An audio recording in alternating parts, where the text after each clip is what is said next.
తాగే నీటిలో ఎవరైనా విషం కలుపుతారా? శత్రుదేశాలు ఇలాంటి కుట్ర పన్నొచ్చేమో కానీ స్వదేశంలో రాజకీయాల కోసం ఏ పార్టీ అయినా ఇలాంటి ఉన్మాదానికి పాల్పడుతుందా?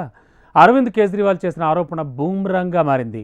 హర్యానా ప్రభుత్వం యమునలో విషం కలిపి ఢిల్లీ ప్రజలను చంపాలని చూస్తోందంటూ ఆయన చేసిన ఆరోపణ వివాదాస్పదంగా మారింది. కేజ్రీవాల్ ఆరోపణలపై ఎన్నికల సంఘం తీవ్రంగా స్పందించింది. ఆధారాలు చూపకుంటే కటకటాలు తప్పవని హెచ్చరించింది. కేజ్రీవాల్ మాటలను ప్రధాని మోడీ కూడా తప్పుబట్టారు. దేశ రాజధాని ఢిల్లీలో అసెంబ్లీ ఎన్నికల వేళ యమున కాలుష్య అంశం ప్రస్తుతం ప్రధానాంశంగా మారింది. తాము అధికారంలోకి వస్తే కాలుష్యాన్ని అరికట్టి యమునకు పునరుజ్జీవం ఇస్తామని బీజేపీ, ఆప్ పార్టీలు తమ తమ మేనిఫెస్టోలో ప్రకటించడంతో ఈ అంశం ఇప్పుడు ఎన్నికల హామీలో ప్రధానమైనదిగా మారిపోయింది. మరోవైపు యమునా నది కాలుష్యానికి ఎవరు కారణమనే అంశంపై విమర్శలు, ఆరోపణలు శృతిమించిపోయాయి. ఢిల్లీ రాష్ట్రాన్ని వరుసగా పాలించిన కాంగ్రెస్, ఆమ్ ఆద్మీ పార్టీలు యమునా నది కాలుష్యాన్ని నియంత్రించే దిశగా ఎలాంటి చర్యలు తీసుకోలేదని బీజేపీ నాయకులు విమర్శలు గుప్పించారు. ప్రయాగ్రాజ్లో మహాకుంభమేళా జరుగుతున్న వేళ కోట్లాది మంది గంగానదిలో పుణ్యస్నానాలు చేస్తున్నారు. మరో పుణ్యనది యమునలో ఎవరైనా మునిగే సాహసం చేస్తారా అని ఇటీవల ఉత్తరప్రదేశ్ ముఖ్యమంత్రి యోగి ఆదిత్యనాథ్ ప్రశ్నించారు. యమున దుస్థితికి కారణమైన ఆప్ సర్కారు కేజ్రీవాల్ కు ఇప్పుడు యమునా నదిలో మునిగే దమ్ముందా అని సవాల్ చేశారు ఆయన.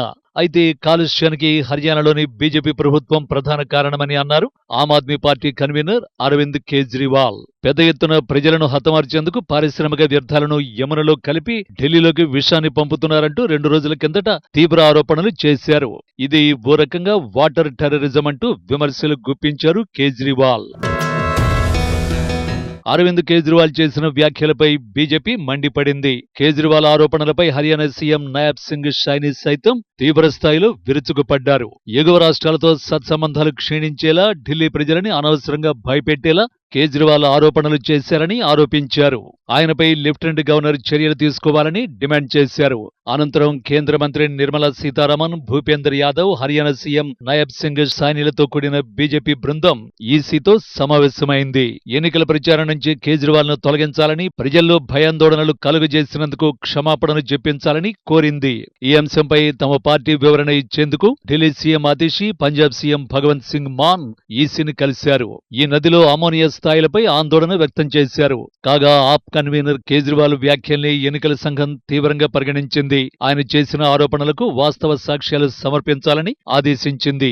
తప్పుడు ఆరోపణలు చేస్తే గరిష్టంగా 3 ఏళ్లు శిక్ష పడుతుందన్న విషయాన్ని గుర్తుంచుకోండి. విషం కలపడానికి ప్రయత్నించారని మీరు చేసిన ఆరోపణలకు బలం చేకూర్చే అన్ని ఆధారాలను మాకు సమర్పించండి. విషం కలుపుతుంటే అడ్డుకున్న ఢిల్లీ జల్ బోర్డు ఇంజనీర్ల వివరాలు ఇవ్వండి అని కేజ్రీవాల్ కు ఈసీ ఒక లేఖ రాసింది. హర్యానాలోని ప్రభుత్వం ఉద్దేశపూర్వకంగానే యమునా నదిలో పారిశ్రామిక వ్యర్థాలను వదిలి విషపూరితం చేస్తోందని కేజ్రీవాల్ చేసిన ఈ వ్యాఖ్యలతో 2 రాష్ట్రాల మధ్య వివాదం మొదలైంది. ఈ వ్యాఖ్యలపై బీజేపీ కార్యకర్తలు పెద్ద ఎత్తున నిరసనలు చేపట్టారు. కేజ్రీవాల్ ను అరెస్ట్ చేయాలని డిమాండ్ చేశారు. ఈ నేపథ్యంలో దేశ రాజధానిలో నిర్వహించిన ఎన్నికల ర్యాలీలో ఆమ్ ఆద్మీ పార్టీపై ప్రధాని నరేంద్ర మోడీ విరుచుకుపడ్డారు. తాగే నీళ్లలో హర్యానాలోని భాజపా ప్రభుత్వం విషం కలుపుతుందా అని ప్రశ్నించారు. ఢిల్లీ మాజీ సీఎం హర్యానా ప్రజలపై అసహ్యకరమైన ఆరోపణలు చేశారు. హర్యానా, ఢిల్లీలో నివసించే ప్రజలు ఒక్కరు కాదా? హర్యానా ప్రజల బంధువులు దేశ రాజధానిలో లేరా? తమ సొంత ప్రజలు తాగే నీటిని విషపూరితం చేస్తారా? హర్యానా పంపుతున్న నీరు ఢిల్లీలో ప్రతి ఒక్కరూ వినియోగిస్తున్నారు. అందులో ఈ ప్రధాని కూడా ఉన్నారు అని కేజ్రీవాల్ వ్యాఖ్యల్ని మోడీ ఖండించారు. మరో సభలో కేంద్ర హోంమంత్రి అమిత్ షా మాట్లాడుతూ నదిలో కలిసిన విష పదార్థం పేరేంటో ఢిల్లీ ప్రజలకు తెలపాలని కేజ్రీవాల్ కు సవాల్ చేశారు. ఇందుకు సంబంధించిన అధికారిక ఆదేశాలను బయటపెట్టాలని కోరారు. దేశంలోని పుణ్య నదుల్లో ఒకటి యమున.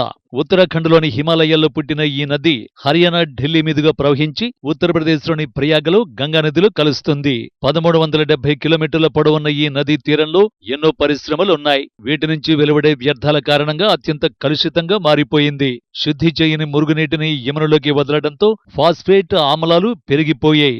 ఈ నది ఢిల్లీలోకి ప్రవేశించగానే మరింత కలుషితమైపోతోంది.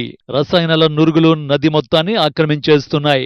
ఒకప్పుడు యమునలో మునిగితే పుణ్యం వచ్చేది. కానీ ఆ పుణ్యం కోసం యమునలో మునిగిన వారు అనారోగ్యం పాలవుతున్నారు. ఢిల్లీ నగరానికి ప్రధానంగా తాగునీటిని అందించేది యమునా నది. కాలుష్యాన్ని నివారించేందుకు కేంద్ర, రాష్ట్ర ప్రభుత్వాలు ఎన్ని చర్యలు చేపట్టినా సత్ఫలితాలు ఇవ్వడం లేదు. ఢిల్లీలో ఎన్నికలు జరిగినప్పుడల్లా యమునా నది కాలుష్యం కూడా చర్చకు వస్తోంది. తాజాగా మరోసారి యమునా నది కేంద్రంగా రాజకీయ విమర్శలు హోరెత్తాయి. ఇప్పుడది ఢిల్లీ హర్యానాల మధ్య యుద్ధానికి దారితీసింది.